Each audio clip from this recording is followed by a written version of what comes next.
All right, we're going to get going.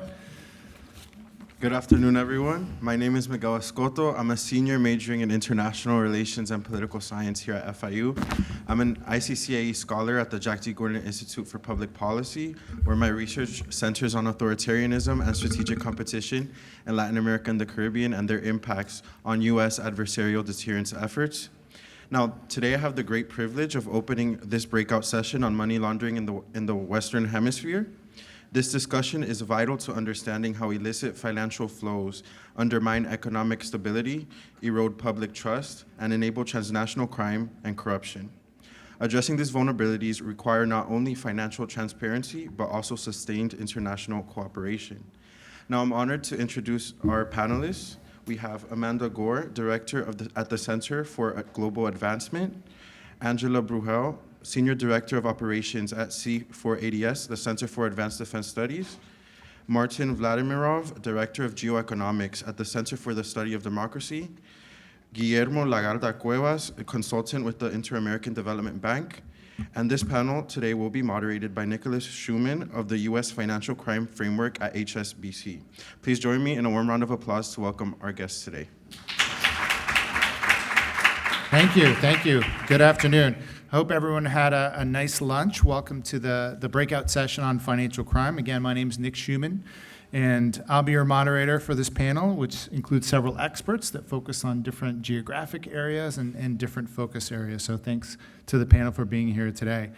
The panel is going to cover a range of different top and emerging financial crime risks, ranging from money laundering to environmental crime to sanctions evasion activity, to the use of digital assets such as cryptocurrencies to move ill-gotten gains.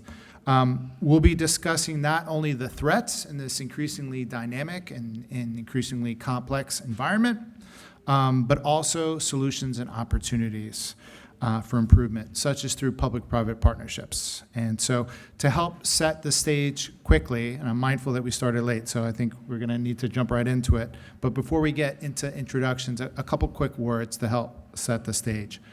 I think we all know financial crime is pervasive.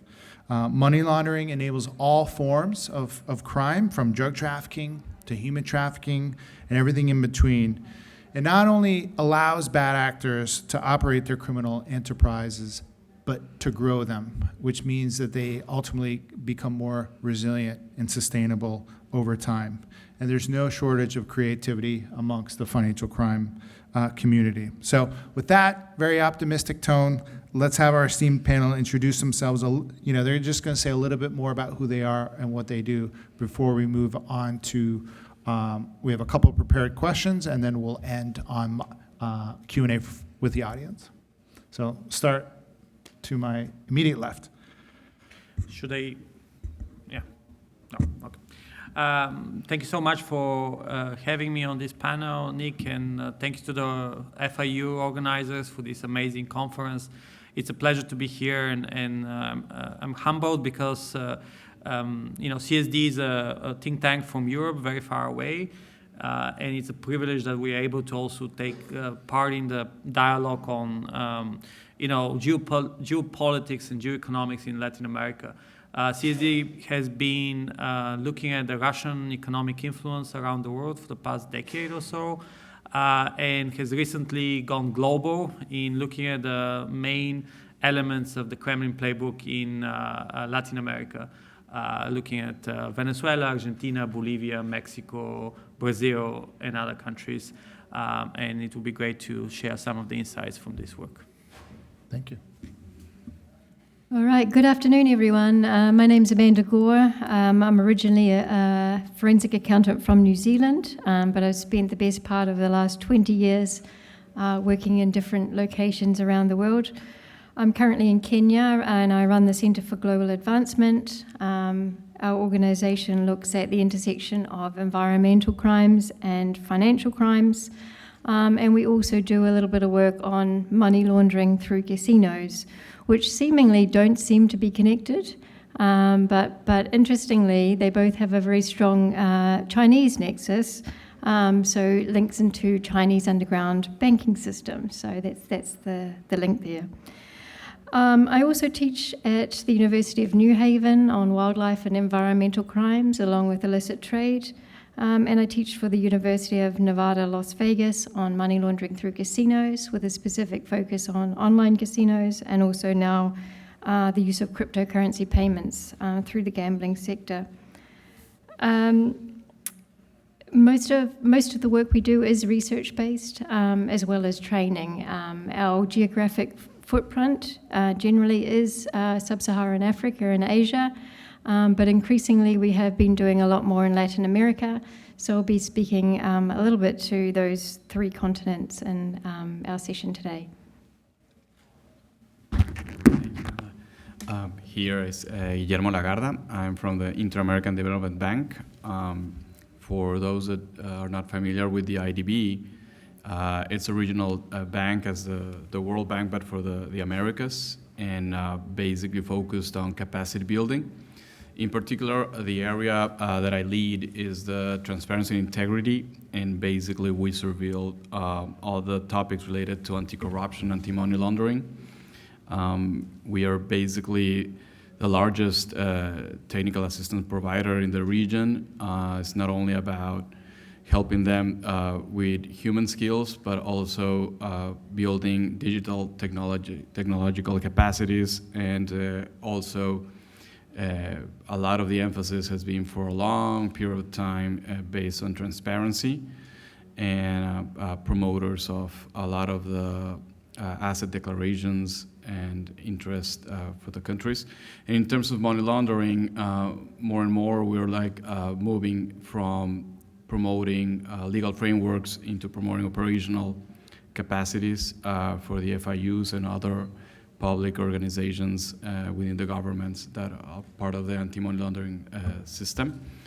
A little of my background, I'm an economist. This is not very typical for the areas that go in the AML environment, but my previous work was as Chief of Staff and Economic Advisors and Undersecretary of Revenues for the Mexican government.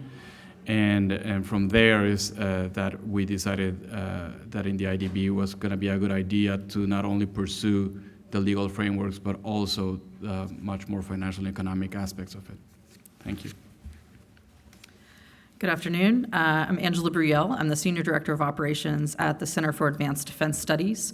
We are a nonprofit DC-based think tank that dabble in just a little bit of everything. Everywhere where you find criminal or illicit systems that cross into our illicit and legal systems, we try to find our way into, and our goal is to be able to take a look to detect and ultimately defeat these illicit networks wherever they may be. So we find that in anti-trafficking, wildlife trafficking, as well as human trafficking, organized crime, corruption, state-sponsored threats, which we've actually heard quite a bit about here over the last couple of days. So we really dabble in a lot of things, and we do that through data. I would say big data, but the reality is both big and small data. And what do I mean by that?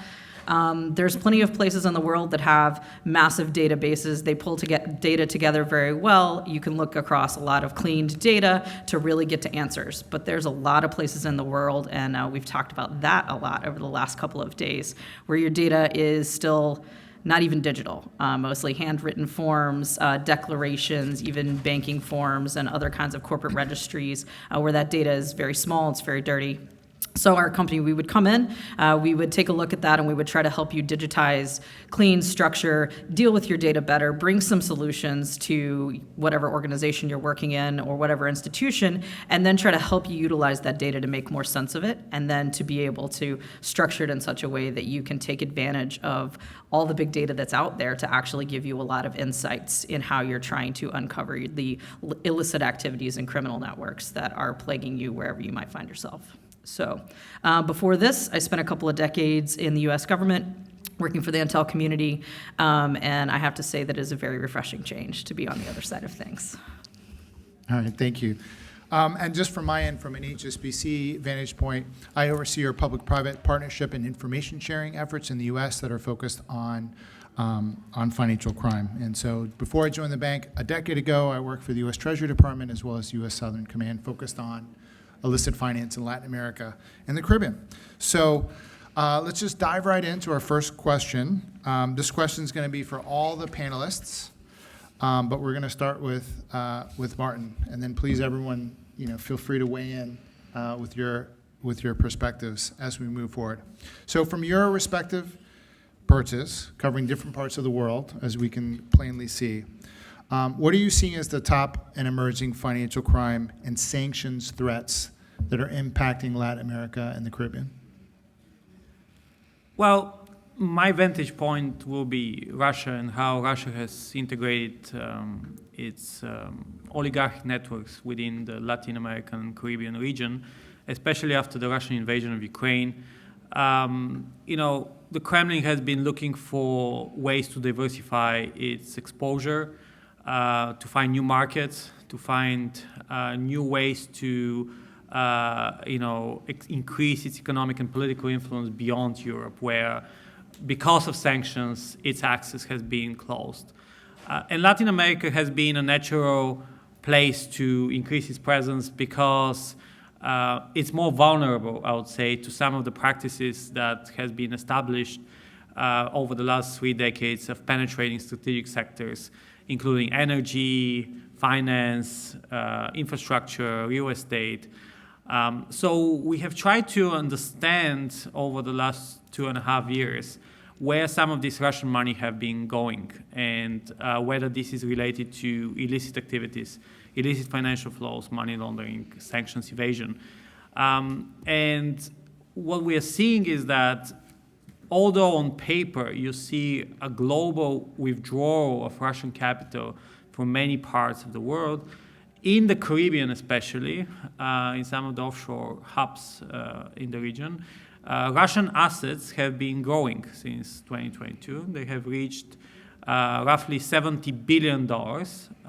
We know that this is not a lot of money in comparison to the global financial system, but it's a huge vulnerability for the Russian financial system, for the Russian economy.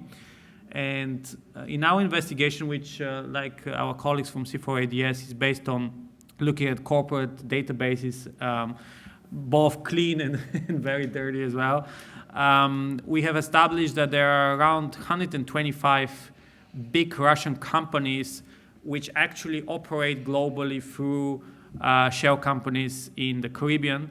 And these are some of the biggest players, really. And 100 of those 125 companies are on sanctions list, on US or EU sanctions list.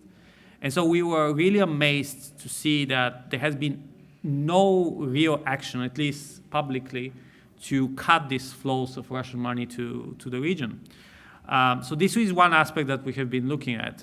The other has been oil sanctions evasion. And so Russia has lost 90% of its EU market for oil sales because of the EU ban on oil imports from Russia. But it has tried to find new markets very quickly. And guess what? Latin America was willing and ready to absorb a big chunk of this additional surplus Russian oil products. We have seen an increase from basically zero to roughly 400,000 barrels of Russian oil products moving into Latin America, mostly Brazil, Argentina, Mexico, and some other countries. But apart from that, and this is related to the panel's topic, money laundering and sanctions evasion, we have seen that Russia is trying to continue selling crude oil to the US using Venezuela and using the Bahamas as 2 key points of ship-to-ship transfer and obfuscation of the real origin of the oil.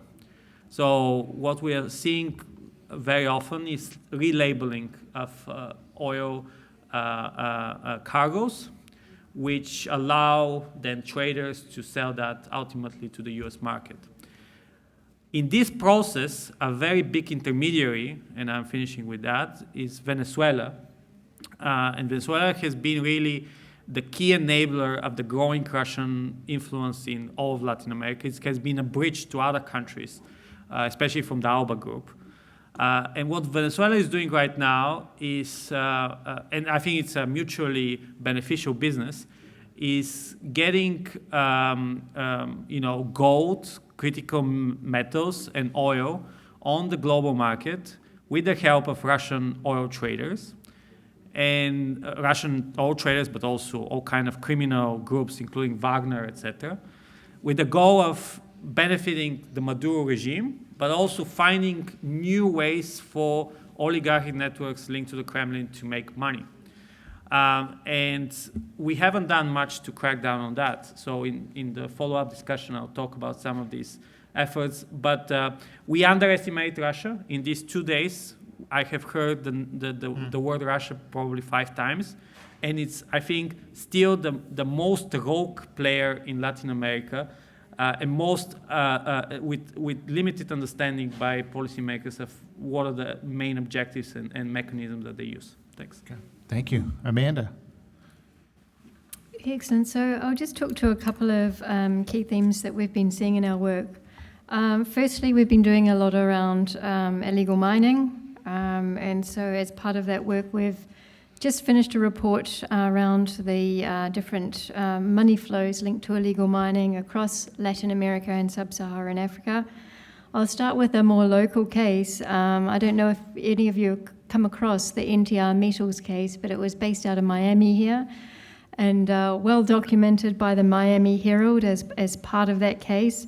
But basically the case is around illegally sourced gold in Peru, and how drug dealers were involved in converting the proceeds of the drug crimes into the purchase of illegally sourced gold in Peru, which was then resold into US markets.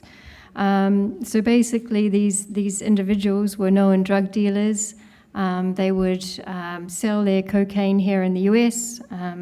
They would then smuggle that cash back to Peru. That cash would then be used to purchase the legal gold in Peru, and then that gold would be sold into the Miami-based refinery, NTR Metals, which then generated a wonderful wire transfer for those drug dealers that had set up a front company in Peru to receive that money from the US-based refinery.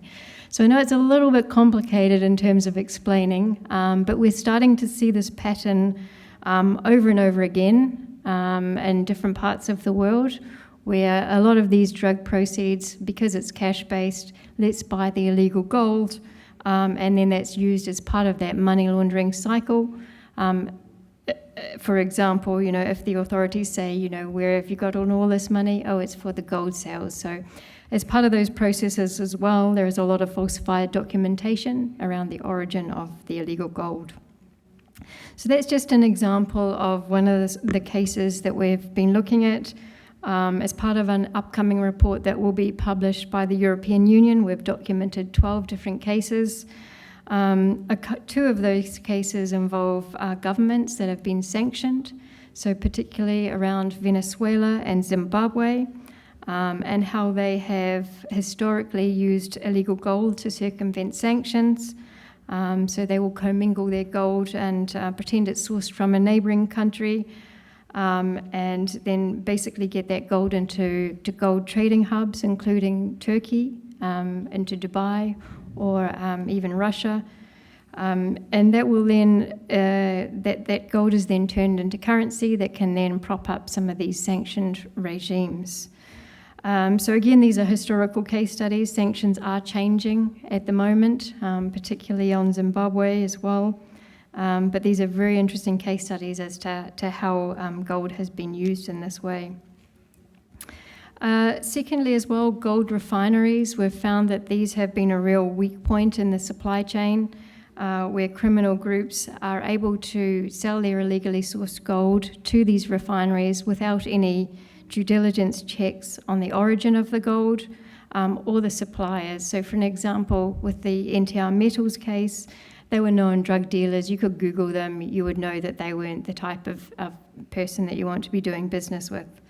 So we've found that through our analysis, gold refineries in all different parts of the world, USA, Dubai, Uganda, and different countries in Europe, Switzerland and Belgium, that have been implicated in recent cases, either through the application of sanctions or legal cases for money laundering and fraud. A couple of other cases we've seen around gold shops being involved in providing falsified origin documents for those that are purchasing the gold.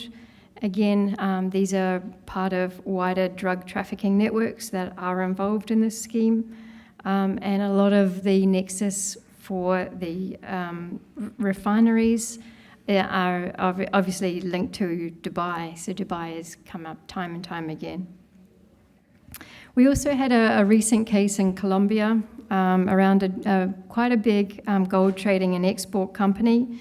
And what they were alleged to be doing is to use a number of fake companies and fake miners to justify the origin of the gold. Now, this was a really interesting case, and it was actually just completed in the last month. Unfortunately, it was not successful because the prosecution were unable to prove some of the details of the case. But the allegations remain, and there have been a number of cases in Colombia that have looked at the financial aspects of illegal gold mining.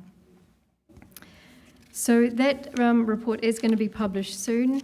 I also just wanted to touch on a couple of other aspects of our work, particularly in the context of casinos. So underground banking in the context of Chinese nationals.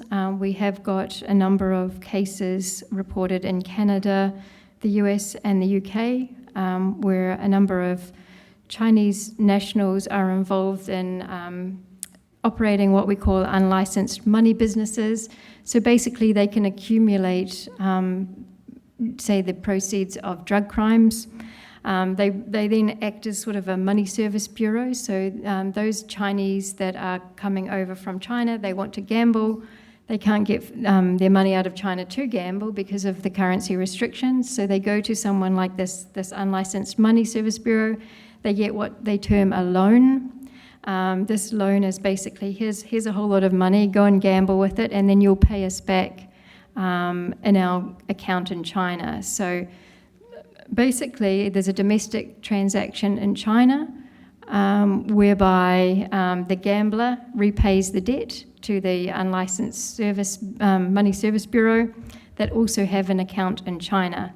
So it's a domestic transaction, but then there's, on the other side of it, in Canada particularly, you've got a whole lot of cash that's accumulated from the drug crimes that are then loaned into that gambling service.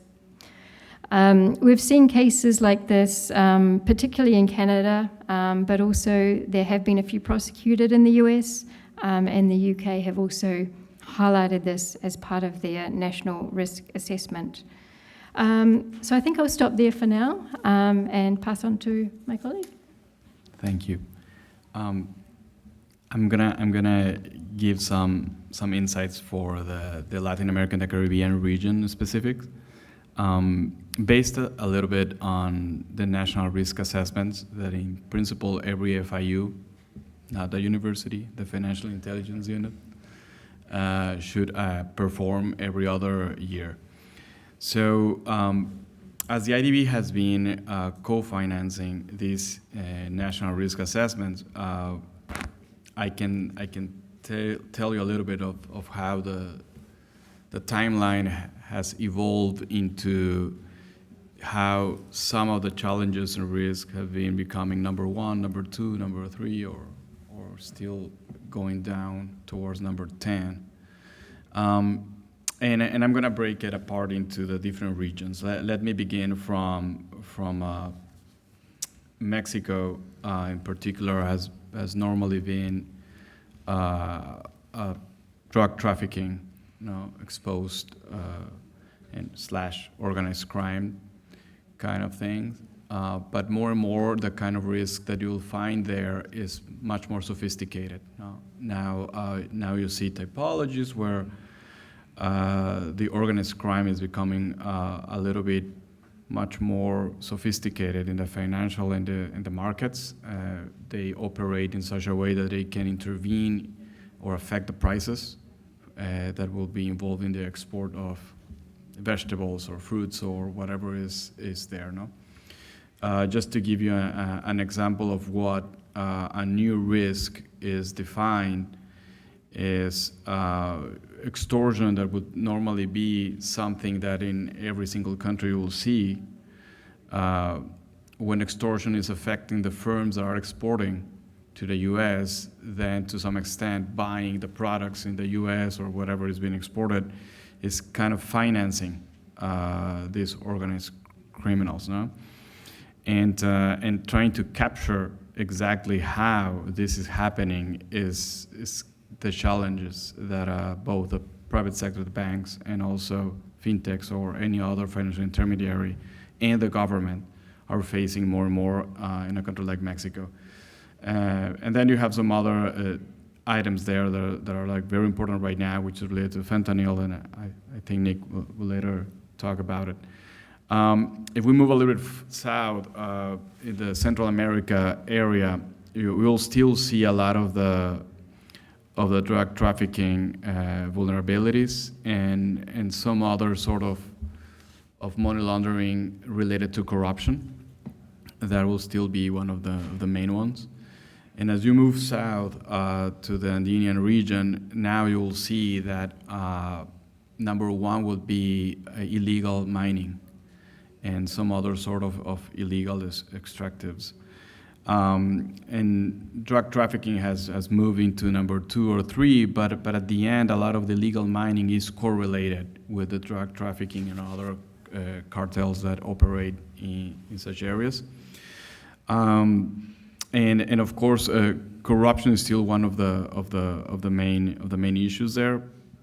But now I guess that the main concern of the countries is related to the organized crime that is being getting stronger through illegal mining and some contraband with East Asia. And then we have the South Cone, which is for us the countries of Chile, Argentina, Uruguay, and Brazil. For some reason, we divided our countries in such a way. But of course, Chile will still be the same case of organized crime with some mining. And in the case of Argentina and Uruguay, it's a little bit, it's a different kind of organized crime that is increasingly taking over economic activities. A lot of it is related or was related in Argentina to the parallel system of the dollar. In the case of Brazil, well, Brazil is a large country, so you can see several Brazils and several challenges, but still the Amazonian risk related again to environmental crimes is one of the main ones, and of course there's some other related to the common trafficking. And corruption being number 3 to 4 in the last national risk assessment. The Caribbean, I guess is a little bit as you mentioned, is still the shelling of companies and laundering from abroad, the main concern, and we also see a lot of occasionally also environmental crimes related to fisheries and some other economic activities are much more local. I guess that the only different case for what we call the Caribbean region will be Suriname and Guyana, which will be closer to the crimes that will be seen in Venezuela and in Brazil. But in general, that will be like the landscape that we see of the challenges. I would say that the common denominator for all of them and beyond the threats is the challenge of identifying and following what we call following the money, right? And for many years, it's been like something that a lot of the countries in Latin America have been trying to work on that, and is the beneficial ownership registries. And even though they're going to be evaluated very soon by the FATF standards, I would say that of all the countries in the region, more or less like 7 of every 10, 70% will have a proper registry, but it doesn't mean that the registry is properly verified or properly used. So in terms of giving the steps to understanding who is behind of all of these firms that are operate in these organizations, I guess there is a very good, progress, but it's still like very, very challenging for all the countries for various limitations now that we'll later speak about. But I'll leave it Thank there. you. Last but not least. I'll try to keep it quick. So I'm going to come at this from a slightly different angle. Really, I think the top emerging threats for financial crime across the world, it's almost regionally agnostic, is that they're learning faster than we are. They're evolving faster than we are. They are moving faster than regulation can keep up with. Our regulation has become really mired in a lot of process. It's become mired in some bureaucracy. And so as fast as we can help partners, or even our, whatever nation we come from, really grow to the challenge and increase regulation, we're not actually increasing transparency in most cases, and we're not making it easier to see the real problems, because we're following these steps that are rigid and that are not based on the evolution of these financial crimes. So in many cases, the finance crimes themselves remain relatively simple. It's the same types of schemes, but they're creating a lot of complexity in the way that they're utilizing our illicit systems. And they're thinking faster than we are, and because they are moving faster than we are able to keep up with, they're outrunning our own regulations. And we have to dig farther, dig deeper, spend more resources to really get to that ultimate beneficial owner, which used to be 2 steps away or 3 steps away and is now 5 or 6 steps away. And by the time we get there, they've already rebranded and put under a new company and moved on. And we're just now catching up. And so the biggest emerging threat in many of these cases is just, it's the fact that they're learning from one another. It's the fact that they are flexible. It's the fact that they're agile, and that we're not. Great, thank you. No, and then the additional ability now more than ever to go through traditional financial institutions and then and use digital assets as well, right? So go on and off chain, which can make it even more complicated. So now question 1 is, was very much about the external threat environment. This next question is going to be much more oriented towards, potential solutions. So Guillermo, we're going to start with you. What are you seeing across the region in terms of opportunities and potential solutions to better combat financial crime? Yeah, so I think that I would say that countries in Latin America, including the Caribbean, should continue pushing for legal frameworks and the quality of the legal frameworks. A lot of them have placed a lot of the regulation in place, but usually is poorly executed. And usually the quality of the regulation will be bad in the sense that because they're trying only to comply with the standard, they will just try to draft a law. They will try to push it into the Parliament or the Congress, and after it's approved or something, they will notice that the same law will contradict another law that was in place previously, and that creates loopholes, right? So whenever you have this Gruyere-Cheese style of regulatory system, right, then you have much more opportunities for criminals to magnify it, and it's opportunistic for them. So keep working on the quality of the regulation. That's I would say that should still be something. But then let me tell you what I think that now is becoming a bottleneck in the Americas. So for many years they've been working in the frameworks in this macro think policy, right? And a lot of the countries have been placing a lot of resources and efforts on producing such frameworks, such policies, and trying to make the different public agencies to play together, trying to make the private sector to play among them.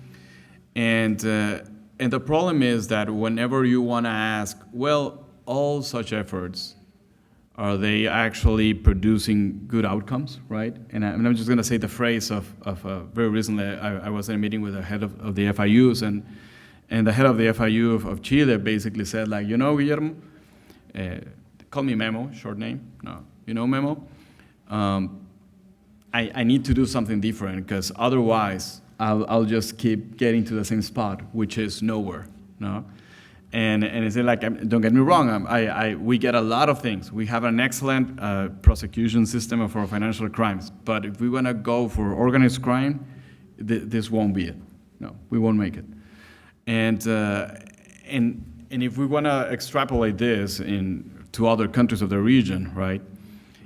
Basically, what is happening is that we have been trying to polish all these big policy frameworks and trying to generate so many rules that are like, overlapping with the private sector and all the other entities that are obliged to the system.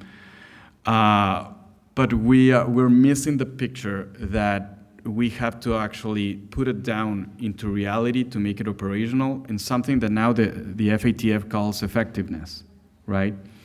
So for every single standard that we have, can we say that it's effective the way it was implemented? And maybe the answer is some of them, no, or not to the full extent, right? So where do we know in the Americas that effectiveness is bad? Money laundering, investigations, and prosecutions, right? If you see like this light in green, yellows, and red, right? You'll see, compared to FATF countries, you'll see Gafilats or Gaficaribes basically between yellow and red in most of them, but it will be red in investigations and prosecutions, right? The second one will be, and this is so funny because we every time we speak about cooperation and exchange of information, but again, the exchange of information and cooperation is still one of the weakest links for most of the countries, right? And the reason is because if there is a formal mechanism, the formal mechanism is too expensive, right? But if there's an informal mechanism, which could be much more agile, right? It only happens when there's trust among the countries or of the agencies, right? And building trust, it's a process. It means that they have to be working not only on the skills of financial intelligence, but also on providing the idea that the information won't be used, in a wrong way, or that the integrity of your team is good enough. So I would say that building from that macro policies for financial crimes into a much more operational and oriented to effectiveness capacity building, that will be the next frontier for this. Amanda. We're going to go Amanda, then Martin. Love your perspectives on solutions. Yeah, so I mean, maybe I just in the context of the illegal mining just mention that it's really only just getting momentum to do the financial investigations. So that's really just starting now. But there's starting to be a body of evidence on how countries can more effectively tackle these from a financial crime perspective. South Africa, for example, has really only in the last 5 years really started to crack down on a lot of the illegal mining and look at the money flows. They're focusing also on a lot of asset forfeiture in relation to the assets accumulated as part of the illegal mining activities there. What was interesting about South Africa as well is that, the cases haven't been through the system yet. So they don't, we're working on them, but we actually haven't got a concluded case judgment that we can actually point to. But in terms of solutions, looking at some of the best practices from those countries that have more experience. So for example, a lot of my experience is in Africa, but I have been going over to Latin America because there is significantly more expertise or I guess years that have been invested in looking at some of these issues. For example, in Peru, they're looking at financial investigations into some of the chemicals used as part of the gold mining process, so the cyanide, etc. Just wanted to touch also on the refineries I mentioned in Dubai and some of the actions that are being taken there. So they reported in the media late last year that the UAE had temporarily suspended operations of 32 gold refineries because there have been so many allegations of mispropriety. The suspended refineries were about 5% of the gold sector in the UAE, and they were to be closed until the end of October. Now, unfortunately, there hasn't been any new announcement, so I don't know what the follow-up is on that as yet, but a very interesting move by the UAE to actually suspend those refineries due to the significant numbers of the potential money laundering issues. And then I just want to mention, I guess, as well, because we're looking at things from a very transnational perspective, a lot of the online casinos that we were looking at, particularly that do a lot of the cryptocurrency transactions, were all registered in Curacao, so in the Caribbean. They were known for their sort of relaxed regulatory approach. But what's been interesting is that there's been a lot of pressure from the Netherlands to crack down on some of these types of online casinos that are registered there. So they have been cracking down. They're starting to sort of have a lot more regulation there in Curacao. And what's happened is that there's a new jurisdiction that is now the new favourite in terms of registering your online casino. It's a place called Anjouan. Has anyone heard of it? No. So it's in the Comoros Islands, so just off the coast near Madagascar. Very small place, but I think what I'm trying to demonstrate from this is, and I think we've heard the term before, that it's like a game of whack-a-mole where, you close one system down and it's going to pop up somewhere else. And we've seen this particularly with online casinos because, Antigua was the original place where you'd register your casino. So you can see how these criminal groups operate. And I guess it would be good to try and put some more thinking behind, shutting some of these sort of things down as well. Wherever there's tightening up, the criminals will go where there's less regulation and less red tape. So those are my few thoughts. Thank you. And Martin, what are you seeing in the solutions arena? Well, I think it's banal, of course, what I'm going to say, but it's crucial. You need political will in the end of the day. Regulatory reform, capacity building, cooperation can only get you that far. You need focus from high-level policymakers to really try to tackle, a key loophole, close these loopholes.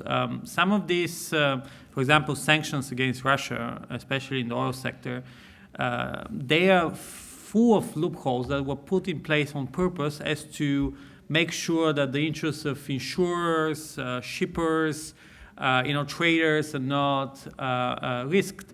And of course, these loopholes are immediately exploited. So it's not only about whack-a-mole or that they are faster than us. We made clear that we are going to tolerate some of this trade because there are so many people involved.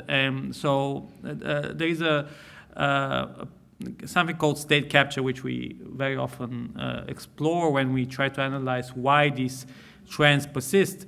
And in a state capture situation, when private interests take over key regulatory decisions, it's very hard to actually have an effect on the ground. So you need to kind of try to break things up a little bit, and this requires political will. And I will give just an example of the money laundering cases involving Venezuela and the oil company, state-owned company PDVSA in 2019, 2020, 2021. There was a really dedicated effort on the part of the U.S. authorities to try to track down how the Maduro regime, which was under sanctions, is trying to move money into Europe or into Russia and basically save some of these assets.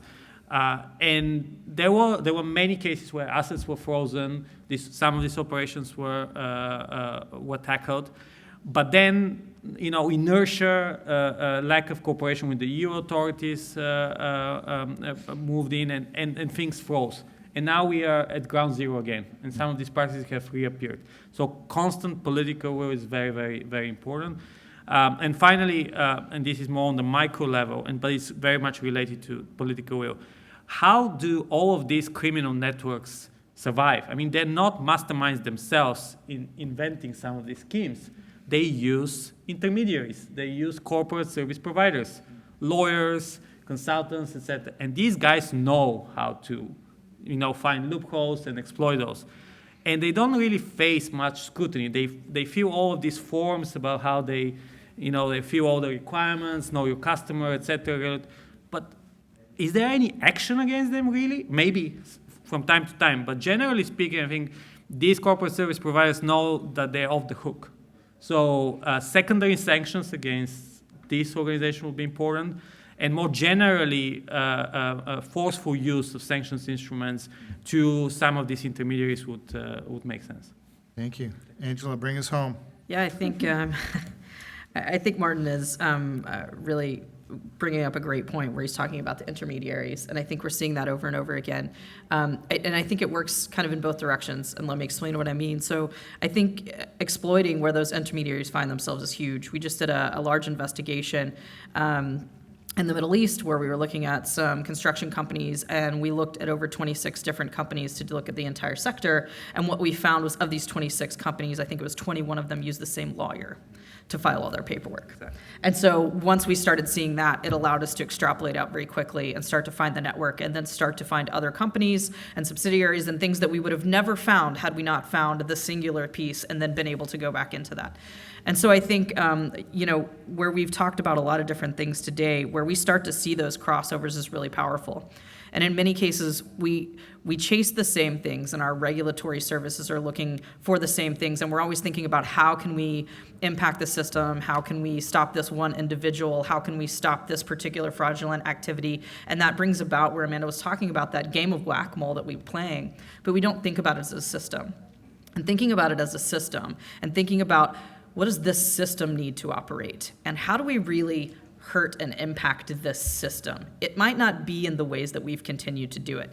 It might not be in going after them in these regulatory ways. It may be looking at what do they need to continue to function. Maybe it's the intermediaries. Maybe it's the political will that they've drummed up on their side. Maybe it's like the historic places that they've had money. There's all kinds of things, but looking at them at a little bit bigger and taking a step back, I think will really help us to make a difference here. And I think the biggest and strongest thing that we have, the best opportunity we have to close these gaps that we see all over the place, is really partnership. And we've heard it throughout the weekend. They're partnering with one another. They're learning from one another. They're agile because they're leaning into one another. We need to be just as good on our side of the house. Those of us that love democracy, those of us that love free societies, need to be partnering with one another, not just cooperating, not just politically checking the box of I've done a public-private partnership, but actually coming together, building trust, building relationships, and letting information free flow between us in a way that allows us to see these nodes that we've never been able to see before, because we're sharing that information, because we're capitalizing on that information, and we are leaning into these opportunities to really close the gaps that is allowing them to operate freely. Just one sentence. I fully agree with Angela, and just want to say, also name and shame. Oh, yeah. Our job is to work in networks and expose some of these egregious gaps in regulatory systems, and then name and shame the governments that have not done their job, including the US, including EU governments, because then they act and then there is political will. Yeah, and I'm going to invite questions from the audience. We have 7 minutes left, but while we're waiting for our first question, I want to make a comment on top of the last comments on public-private partnerships, which is to say we have seen some tremendous growth in a certain type of public-private partnership called Financial Information Sharing Partnership, or FISP. That's grown quite a bit over the course of the past 10 years. And they have different shapes and feels, but generally within these FISPs, you're getting members of the public sector together, such as law enforcement. You're getting financial institutions together, such as banks. You get together and you share information. That's why these legal frameworks are so important. In the U.S., you have Section 314B of the Patriot Act, which allows financial institutions to share information with one another. So these partnerships, you're getting law enforcement, you're getting banks in the same room, and they're doing a wide array of different types of information sharing, from strategic level, right? It's trends and typologies, to more tactical level, right? So sharing information on subjects of interest, right? And it's one of the ways you can help close the gaps and seams that the criminal networks take advantage of, because they don't expect financial institutions to work with one another. And in the financial crime space, it's not competitive, right? The banks want to work with one another to do a better job identifying and then ultimately combating financial crime.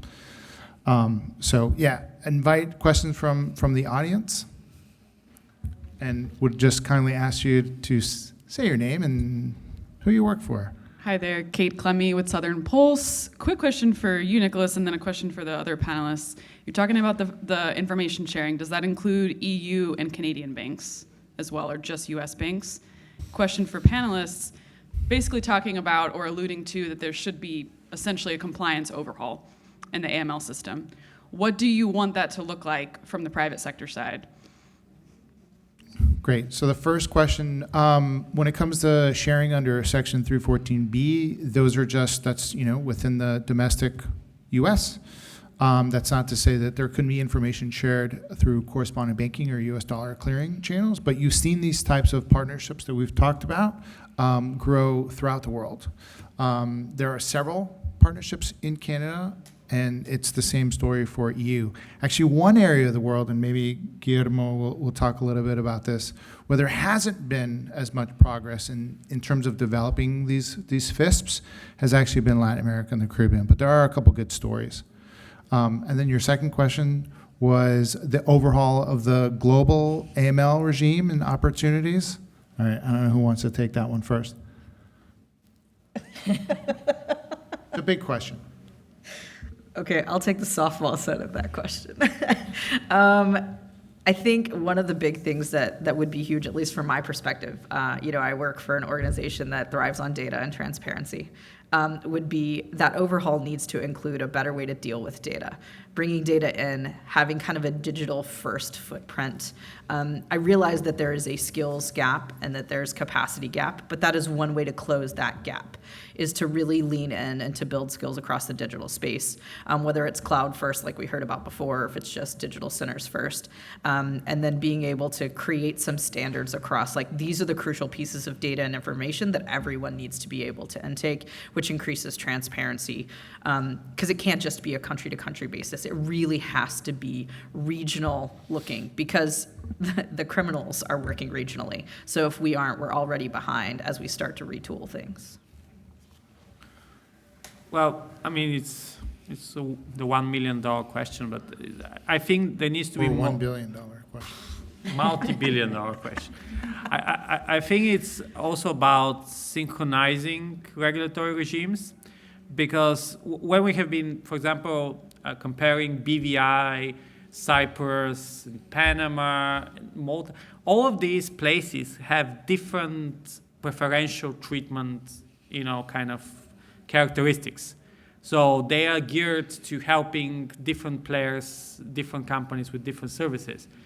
And kind of there is a lot of cherry picking by businesses on where to go. And I don't think regulatory authorities always understand why a certain, for example, sanction evasion practice or money laundering practice is happening in the BVI and not in another authority. Part of the reason is that you have so many different regimes. And so maybe we should go to, this is of course very idealistic, but go to an international kind of regulatory standards on AML, know your customers, ultimate beneficial ownership, data provision. So, I mean, I have access to Orbis, which you know very well, probably most of you. It's a very, very expensive source. In Latin America, we have probably 5% of all companies available in data. So many of these countries don't even provide access to corporate registries, etc. So unified international standard. Yeah. So let me go first for the public-private partnerships thing. So in the Caribbean, I've seen at least a couple of them in informal meetings between banks. And they operate relatively okay, fine, but they have very specific goals. No? For instance, there's going to be maybe a rule for the use of crypto dollars, right? So then they put together, and because there's no regulation around, so they decide to work something out, and then they present it to the authorities, and that somehow it works fine. In Latin America, I would say that Mexico is so near to the U.S. and Canada that they have a couple of success stories, and maybe a little bit more within the last 10, 15 years, but at least in the very recent times, at least two that are solid. And then in the rest of Latin America, I would say that Panama have tried something with the banking system, and it's going fine. Actually, like 2 weeks ago, they had the second annual meeting of the PPP. But the PPP should be much more regular, right? Not every year, but okay, it's a step. But I would say that Peru has a formal mechanism. It's the only one in Latin America that they create a legal framework, quasi-legal framework, where the only role that the FIU or the supervisors have is to peer review whatever is decided by the private sector.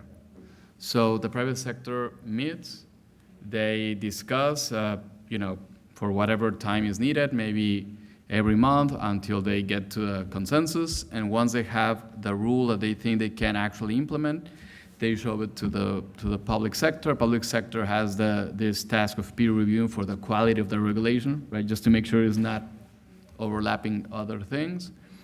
And they just kicked off, and they're working. The first table is not a financial one. It's for trata de personas, right? And that's going on right now. Now, let me go to the second part of the question that you asked, which what we would expect of the compliance of the private sector, right? I am an economist, so my answer is it's about incentives, right? The way the standards are designed, they do not have the intention to tell you how to. It's only giving you the spirit of the standard, of the recommendation, right? It's up to you to implement it. And that requires, like, for you in your own reality to understand that there are incentives that different agents will have, and if you design a poor mechanism for every single recommendation of FATF, then you will have a poor outcome, right? So I would simply add that there's also like a feedback and learning process where every time you implement something, you should be able to monitor and to see if it actually had a positive outcome, and if not, then feedback and improve it or modify it. Thank you. Amanda, we're out of time, but Sorry, it was too long. all good. Amanda, last words. You have 15 seconds. No, I mean, in terms of the compliance frameworks, I think it's acknowledged that it needs to be reviewed or changed. I can't go into any more because I'm run out of time there. All right, but come find Amanda Gore. No, I just want to say thank you to the audience for being here. Thank you to the great panelists for sharing your insights and for more importantly for the work that you do to fight financial crime through your respective roles. So thank you. This concludes our panel.